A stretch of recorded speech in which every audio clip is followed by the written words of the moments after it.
of yourself. Think of the life you are living. Are you sure now that your name is in the book of life? Because it is here. We cover secret. We cover secret on earth here. You can even see somebody that doing something wrong. If you tell him, he will argue with you. But that day, there will be no argument too. That day, you will stand before God. You may commit sin, commit abortion, do all this nonsense, and the person will die. After that death, remember that the judgment is coming. Read it from verse 11. Revelation chapter 20, commencing from verse 11, the final judgment. Then I saw a great white throne, and the one who sits on it. Earth and heaven fled from his presence, and we are seen no more. And I saw the dead, great and small alike, standing before the throne. Great and small, whoever you are, because death, old people die, young people die, children die. Death is a decree. And it's not under human power, it's under the power of God. It goes to anyone. So any condition the person die, a day is coming, God will raise that person up. Jesus will raise it up, then he will judge. That is why anything you are doing from now as you are coming to the church, just know that judgment is coming. No?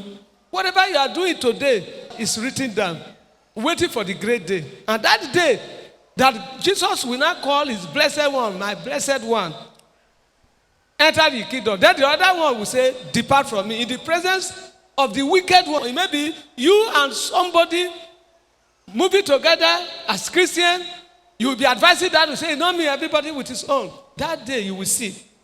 That one that is dragging against the holy life and did whatever pleases him, or whatever pleases her, not what pleases God. God will still give you a long time. God gives sinner a long time now because he knew the years we are going to spend there is an endless one.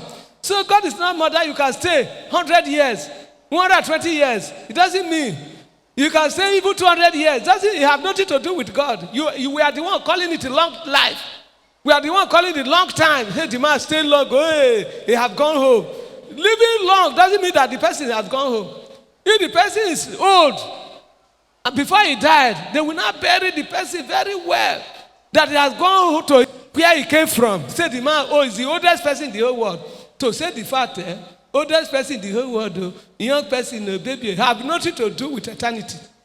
The oldest person they are talking now is not up to 1,000 years.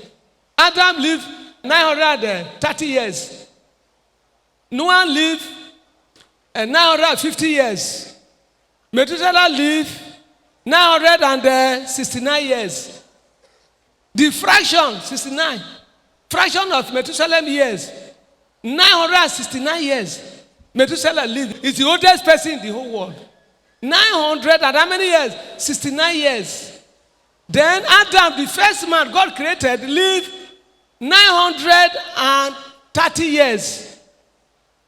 Then Noah, that brought the people that are on earth now through Noah's reproduction. Himself, his wife, with 3 sons and his son's wife. They are all 8 in number. That Noah lived 950 years. Are those years not long? No, are those years not long? It's not enough to enjoy life. Somebody lived 950 years. Is that not enough to enjoy life? But are they still alive today? Are they still enjoying now? Because the foolish person may think that, I have enough now. Okay, that's enough you have. How long it will take? How long you yourself will be? That your body that is very robust, how long it will robust? Don't you know a time is coming, it will become old. It will wear out. The body we are having is ordinary clay. It's ordinary dust that is just painted. After a time, it just busts away. How long it will stay? If somebody dies, 1 day, 2 days, 3 days, 4 days, 1 week, the dead body is not placed on a mortuary. When you see the color of the person, can you recognize the person again? So, if you labor on air like this, you are just wasting your time. When you die, no enjoyment in the grave. No enjoyment there. So, longevity of life is good, but it has nothing to do with eternity. So, The day you will leave this world, if your name is written in the book of life before you die, you are okay. So is your name written in the book of life now? It's what I'm asking you. Are you sure I will repent? This sin I'm committing, I know it's a sin. But one day I will repent. It is true. You know that it is bad. But until you repent, your name can never enter the book of life. Many people know their problem now. Say, when I marry finish, I will be holy. I can't be holy now. You still know my condition.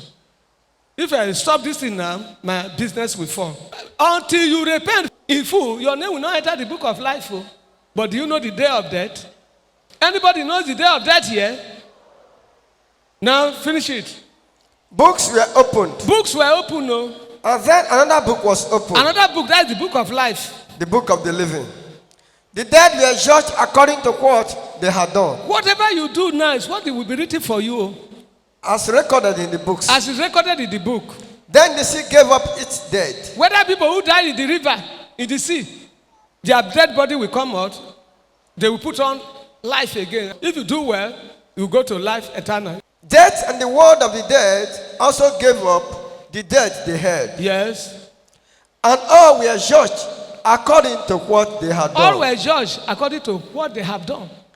Then death and the world of the dead were thrown in the lake of fire. This lake of fire is the second death. The lake of fire, which death is that one? Second death. Why is it to be second death? Who can tell me? Say the lake of fire is the second death. The second death means the person died once and he was buried. They do the burial ceremony. You are seeing people dying. They will say, okay, they should carry him home. They should carry, we are doing the burial, obituary. You are seeing them on television every time. We call that one first death. That is not all. That first death, then he will die again. If it's a person who is wicked, if it's idol worshiper, if it's a Christian who is not holy, the second death now, that is everlasting one.